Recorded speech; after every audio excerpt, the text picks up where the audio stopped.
All right, here we go. Hey everybody, my name is Unsound Rob. I'm just here. I want to say thank you and hello to Grown Man Record Night and submit a late entry for your 600 subscriber contest. Congratulations, you guys are 600, 700, 800 subscribers just about, I think. And man, I got to tell you, since I found your channel, it's made my life like 10, 11% better, okay?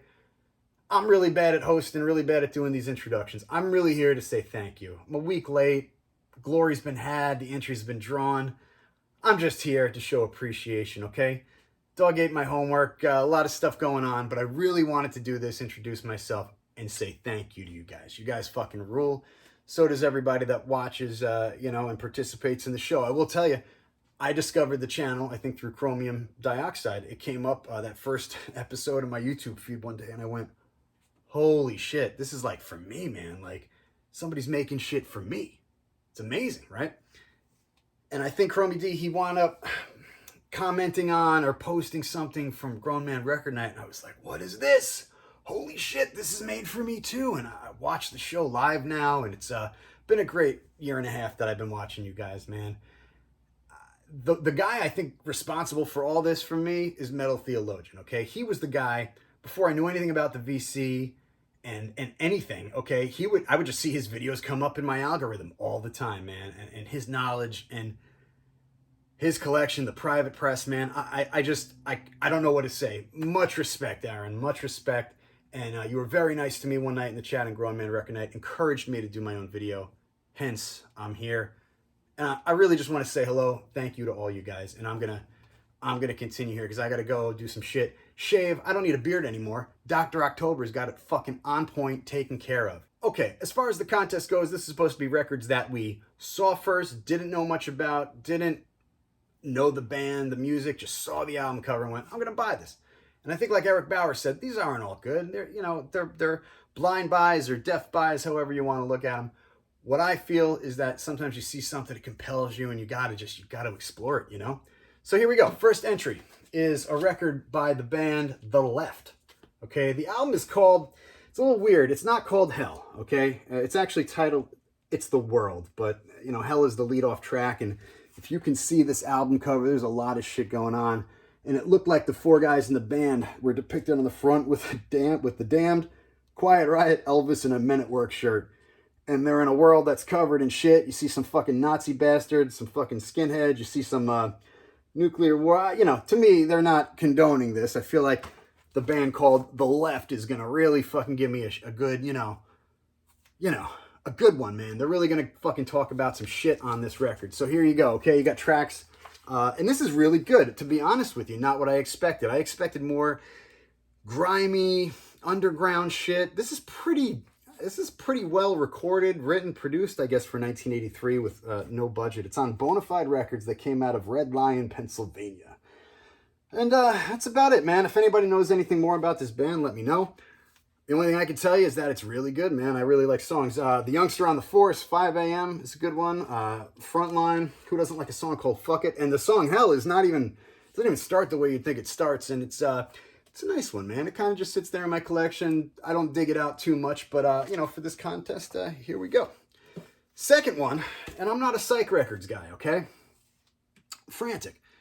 I think most people who know this album know a lot more about psych rock and everything than I did. I got this record a long time ago. It's actually, it's a promo, I think. Yeah, it's a little hype promo there. And I got it strictly based on the cover. It looked pretty wild. I didn't know what this was going to be. I didn't even know it would be psych rock, man. I'm not even a psych rock guy. So for me to see this and go like, all right, it's a really good album. It's the only album they ever made. I think it came out in 1970. Lizard Records, distributed by Ampex. 555 Madison. I know that place. Baby Wicked Woman. Schnarf. I don't know. They do a version of Hey Joe. They also do the song Morning Dew that the Grateful Dead, it's been a concert staple of theirs since the early 70s. I love the Grateful Dead. I do like this version of Morning Dew too. Obviously, it's different, man. But a blind buy that I got, I had no idea. So let me know if you have any psych rock recommendations. Follow the trail from this. I'm sure there's some other psych rock records I have, but this is a pretty cool one, man. Very an enjoyable listen, I'll say, from start to finish, right? All right, this one here. Let's see if I can take this out. Bomb, Happy All the Time, off of, let's see, was this Boner Records? I feel like this is Boner Records. Yeah, it's weird. You know what got me? It wasn't so much the cover. I looked at the back, and the fucking thing that really got me, no, it's not this artwork either, man. But I knew this was not about being happy. It's got a side that's 45 RPMs and a side that's 33 RPMs. I probably bought it for no other reason, okay? Hard to say, really.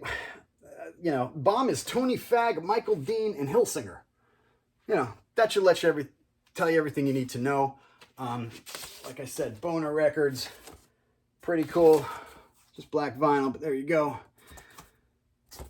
Interesting. I don't know. It's called Happy All the Time, and it's not a very happy record, which is right up my alley, okay? And what's cool about this, I think it has the insert for Boner Records at the time, which I want to say this was like 1989.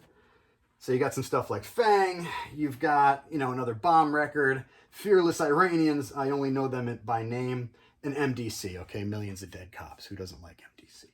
My point is, that's probably the band that I would know the most from this label.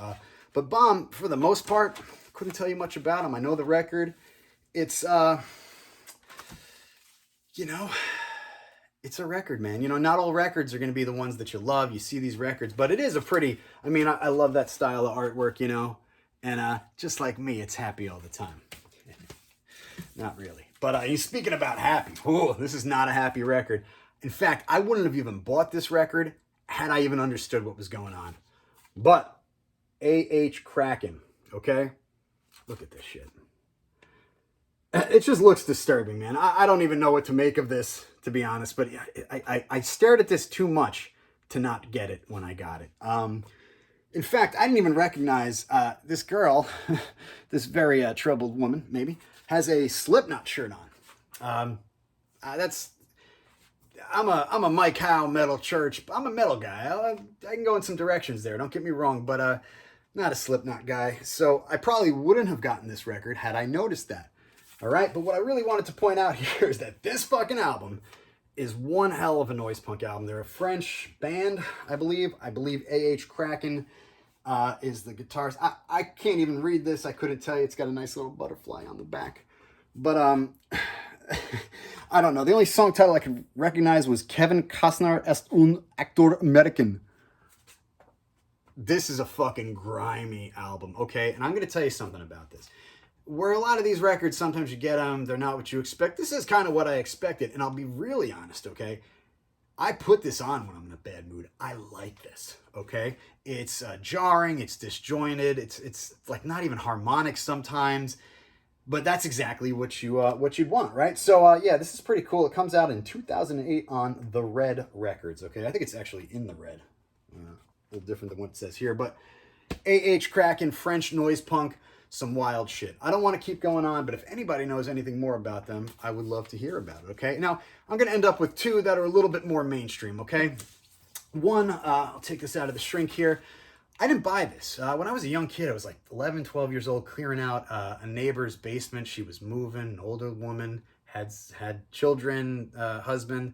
Nobody was longer in the house. She needed somebody to help her move. Says, if you see any records downstairs, take whatever you want.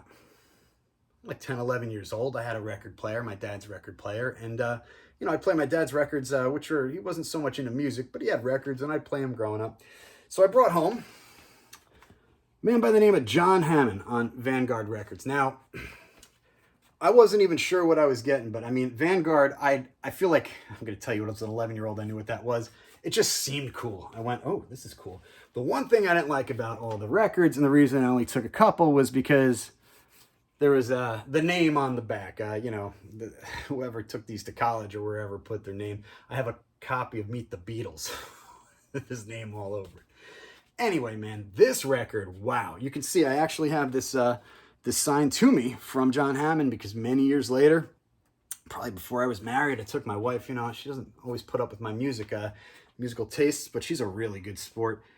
And I took her to see John Hammond. This is like at a Bodle's Opera House up in Chester, New York, I think, when it was still around. I want to say that's the first time I saw him. And I've seen him just about every time through since. My last show before the pandemic or whatever you want to call it was John Hammond at the City Winery in New York. So that was pretty wild, man. That was like March 13th, like that weekend. So it's very cool. The first time I met him, he signed this to Rob and Nicole. This was number one. This was his first record. Now his father was a record executive. Most people know him as John Hammond Jr. I call him John Hammond. He's amazing. I love more of his, I won't even say recent stuff. I mean, anything the guy's done, he's got soul as a bluesman. And if you've never seen him live, stop, go. This record, this little thing's going on a little bit too long, so I don't want to keep going on and on. But let me tell you, man, this is a one-man wrecking machine. He could sit down, tell you stories about all the bluesmen everywhere he traveled and all the shows he played. I can't even do it justice right now, but I will say that I picked this up and it really changed my life, man. I love the blues. I certainly see John Hammond every time he comes around. I've gotten to, be a little chatty with him and his wife after the shows, which I'm lucky for. But I will tell you, man, go listen to John Hammond. Now, my last record, my last little entry here for a contest that's over that doesn't matter anymore, but it's from me. And I have to do something that is, it's straight up, it's honest, because when I saw this when I was younger, I just saw an ad in Circus or Hit Parade or magazine, and I was like, what the fuck is this? I know these guys, but this is not the band I knew. This band looks tough. Why the fuck is there a guy with blonde hair? Started it all for me, folks. Kiss Revenge, okay? And this record, this here copy, not an original copy. I had this first on CD. I won't say most of my collection. I catalog on CD. I get the records that I love, and I have way too many records and CDs and tapes and everything else. But this was the picture that did it in an ad mat. They looked tough. I was like, whoa. I was like, there's a guy with blonde hair. What happened to Eric Carr? And this is how I unfortunately learned that Eric Carr passed away. I knew Freddie Mercury passed away. That was the same day. Watched the Concert for Life on a pay-per-view or whatever, but I had no idea until this album probably came out or a while later where I went, Eric Carr's not here anymore. The guy with the hair in the video, like that much I knew. I'd see the videos, on MTV when I was a kid. And yes, I knew they had makeup at one point. They sang rock and roll all night. Didn't know anything. All I knew is these guys look tough. And at the time, you got to remember, when you're an 11-year-old kid or something, I was born in 1979, for full disclosure here. And when I saw this come out, 11, 12 years old, I was like, oh, it's badass, man. And it fit right in there with the shit I was listening to, the Nirvana, the Soundgarden, the stuff that came out that I went, okay, all right, And this actually, to be honest with you, is probably, if not preceding some of that stuff, this is hard to say because this is a repress, so I'm just looking at 2014. This was 1991, I believe. So a lot of stuff came out the end of 91, 92, everything changed. But this album, I'm just going to say, means the world to me. I mean, I'm a big Kiss tard, man. I love Kiss. Too much, and I'm just like a little peon in that world, even though I swim in those circles a little bit. But this album's very special. Now, this copy, I've had it signed just about by everybody in the band and some contributors. The first guy, I think, was Bruce Kulick. He's awesome, man, every time I've met him. Eric Singer, great drummer. He signed it there. Gene Simmons, got Uncle Gene right there. And the one that's probably going to make Paul Stanley never sign this one day, Vinnie Vincent, folks. Because when I was a kid and I saw this back cover, it was not lost on me that some of my favorite songs were written by a guy named V. Vincent. Later found out that was Vincent Cusano. Later found out that he was in the band. That's how I discovered so much. I went forwards and backwards with this band from here. But that's it, man. So I don't want to talk too much. This video is way too fucking long.